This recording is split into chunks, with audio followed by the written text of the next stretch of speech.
All right, सो बॉलीवुड और south cinema का crossover हमेशा हेडलाइंस बनाता रहा है। लेकिन जब बात संदीप रेड्डी वांगा और दीपिका पादुकोण जैसे हैवी वेट पर्सनैलिटी के आमने सामने होने की हो तो हंगामा होना लाजमी है। Prabhas starrer mega budget film spirit की कास्टिंग को लेकर जो फ्रिक्शन लगभग एक साल पहले शुरू हुआ था, वह फिल्म कॉरिडोर से निकलकर एक फुल ब्लोन मीडिया वॉर बन चुका है। एक तरफ डायरेक्टर और प्रोडक्शन टीम के सीरियस एलिगेशंस हैं, तो दूसरी तरफ दीपिका पादुकोण की पीआर टीम का राइटियस नैरेटिव। इस पूरे डिस्प्यूट को जेंडर पे गैप और फेमिनिज्म के चश्मे से दिखाने की कोशिश की जा रही है। लेकिन अगर पर्दे के पीछे की सच्चाई देखी जाए तो ये लड़ाई ego clashes, aggressive PR spin doctoring और बॉक्स ऑफिस इकोनॉमिक्स की है। सो कंट्रोवर्सी ने आग तब पकड़ी जब फिल्म के को प्रोड्यूसर और संदीप रेड्डी वांगा के भाई प्रणय रेड्डी वांगा ने एक डिटेल्ड इंटरव्यू में दीपिका के प्रोजेक्ट से एग्जिट होने के पीछे की असली वजह सामने रखी। अकॉर्डिंग टू प्रणय, दीपिका पादुकोण ने फिक्स्ड फीस की बजाय फिल्म के पूरे रेवेन्यू में से 10% प्रॉफिट शेयरिंग डील डिमांड की थी। एक ऐसी फिल्म जिसका बजट लगभग 300 करोड़ से ज्यादा है और जहां मेन लीड सुपरस्टार प्रभास है, वहां पर ऐसी डिमांड प्रोडक्शन इकोनॉमिक्स के हिसाब से अलाइन नहीं हो रही थी। उन्होंने ये भी बताया कि दीपिका की तरफ से 6 से 8 घंटे की स्ट्रिक्ट वर्किंग शिफ्ट्स और एक्सटेंसिव शेड्यूल लिमिटेशंस रखी गई थी, जो एक लार्ज स्केल एक्शन फिल्म के प्रोडक्शन टाइमलाइन को प्रैक्टिकल नहीं बना रही थी। प्रणय ने ये सीरियस एलिगेशंस लगाए कि जब मेकर्स ने अल्टरनेटिव ऑप्शंस पर सोचना शुरू किया और तृप्ति दिमरी को ऑनबोर्ड करने की प्लानिंग हुई, तब दीपिका की पीआर टीम ने बदले की भावना से फिल्म के सेंसिटिव प्लॉट पॉइंट्स और स्क्रिप्ट डिटेल्स को मीडिया में लीक कर दिया था। इस स्क्रिप्ट लीक पर संदीप रेड्डी वांगा ने बिना नाम लिए सोशल मीडिया पर डायरेक्टली टारगेट किया। उन्होंने मेंशन किया कि बिना किसी एनडीए नॉन डिस्क्लोजर एग्रीमेंट के ट्रस्ट पर स्क्रिप्ट शेयर की गई थी, जिसे लीक करके उनके विश्वास को तोड़ा गया है। उन्होंने आखिर में एक स्ट्रेट पंच मारा था कि खुंदक में बिल्ली खंबा नोचे। इसके आंसर में दीपिका पादुकोण के क्लोज सोर्सेज ने मीडिया के थ्रू चीजें क्लैरिफाई करने की कोशिश की और अपनी side of the story share की। सोर्सेज का कहना था कि दीपिका अपनी पूरी लाइफ में संदीप से सिर्फ एक बार मिली थी।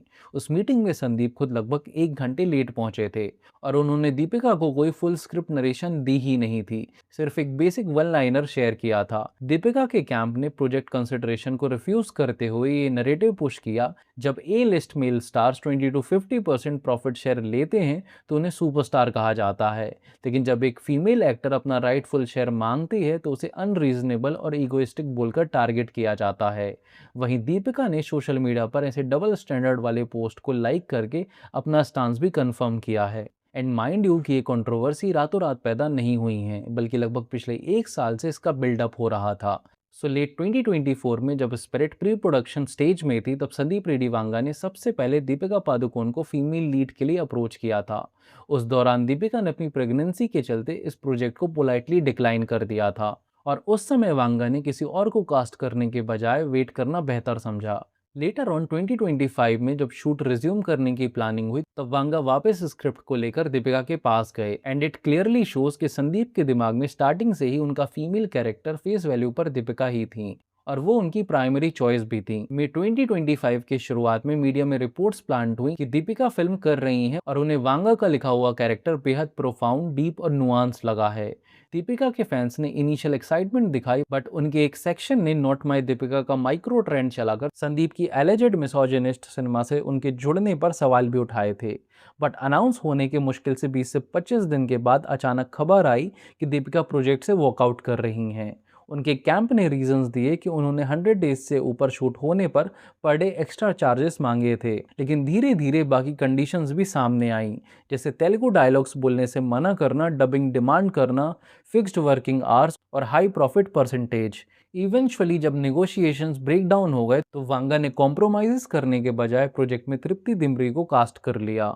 और जब दीपिका फिल्म से बाहर हुई और तृप्ति दिमरी को कास्ट किया गया, तब एक क्लासिक पीआर डाइवर्जन हमको देखने को मिला। दीपिका की पीआर ने अचानक से ये नैरेटिव मीडिया में छोड़ना शुरू कर दिया कि दीपिका ने फिल्म इसीलिए छोड़ी क्योंकि उसमें एक्सेसिव बोल्ड सीन्स थे जिसमें वो कंफर्टेबल नहीं थी। एंड यहाँ पर हिपोक्रेसी ये थी कि वही स्क्रिप्ट जो कुछ हफ्ते पहले तक प्रोफाउंड और नुआंस लग रही थी, वो अचानक से इतनी बोल्ड लगने लगी कि मूवी छोड़ने की नौबत आ गई। एंड एनिमल के वक्त रणबीर कपूर और तृप्ति दिमरी के सीन्स पर हुए हंगामे को वेपनाइज करके दीपिका की पीआर टीम ने दीपिका को एक संस्कारी और प्रिंसिपल्ड एक्टर के रूप में फ्रेम करने की कोशिश की। दीपिका के पेड पीआर हैंडल्स और कोऑर्डिनेटेड फैन क्लब्स ने जूनियर एक्ट्रेस तृप्ति दिमरी को भी डर्टी पीआर वॉर में खींच लिया। एक्सपर्ट ट्वीट सर्कुलेशंस में आए जहां तृप्ति दिमरी को बॉर्डर लाइन स्लट शेम किया गया और उनकी इमेज को डिग्रेड करने की कोशिश की गई, जो कम पैसे में और एक्सपोजर के लिए सेटल हो जाती हैं। एंड एक 15 साल सीनियर ए लिस्ट एक्ट्रेस के पीआर इकोसिस्टम से एक राइजिंग जूनियर एक्ट्रेस को टारगेट करवाना इंडस्ट्री के टॉक्सिक कल्चर का रियल फेस दिखाता है। And this was not happening for the first time कि जब दीपिका के पीआर इकोसिस्टम ने ऐसे टैक्टिक्स को यूज़ किया हो। जवान मूवी के रिलीज के वक्त उनके पीआर ने फिल्म को सिर्फ शाहरुख खान और दीपिका के एसोसिएशन के रूप में पुश किया था, जबकि मूवी के अंदर मेन फीमेल लीड में नयनतारा थी। इसके अलावा आलिया भट्ट जब मेट गाला में ग्लोबल अटेंशन ले रही थी, ठीक उसी वक्त दीपिका के पीआर ने उनके ऑस्कर बीटीएस पिक्चर्स को रिलीज करके हेडलाइंस हाईजेक करने की कोशिश की थी। इसके अलावा कैटरीना कैफ और विकी कौशल के वेडिंग के दिन मीडिया बस शिफ्ट करने के लिए दीपिका ने अचानक से अपनी शादी की फोटोज इंस्टाग्राम पर अनआर्काइव कर दी थी। इसके अलावा we have seen multiple times जहां ब्रेकअप के सालों बाद तक दीपिका के पीआर ने रणवीर कपूर की इमेज एसेसिनेशन में कोई कमी नहीं छोड़ी थी, जबकि रणबीर कपूर ने पब्लिकली हमेशा डिग्निफाइड साइलेंस मेंटेन किया और दीपिका के डिमीनिंग स्टेटमेंट्स को लेकर कभी भी कोई नेगेटिव रिमार्क्स पास नहीं किए। बाकी इस पूरे ऑनगोइंग इशू को male hegemony versus female exploitation का पॉलिटिकल कलर दिया जा रहा है, लेकिन फीचर फिल्म बिजनेस किसी आइडियोलॉजी पर नहीं बल्कि प्योर मैथमेटिकल इकोनॉमिक्स पर चलता है। और इस जेंडर डिस्पैरिटी की डिबेट पर सबसे रैशनल और ग्राउंडेड पर्सपेक्टिव आमिर खान ने सालों पहले एक टॉक शो में दिया था। उन्होंने कहा था कि सिनेमा इंडस्ट्री में मार्केट फोर्सेस डिसाइड करती हैं कि किसको कितना पैसा मिलेगा। यहाँ करप्शन, रिकमेंडेशन या फिर नेपोटिज्म काम नहीं करता है। आपको कितना पे किया जाएगा ये डायरेक्ट लिंक करता है आपकी एबिलिटी टू फिल थिएटर से।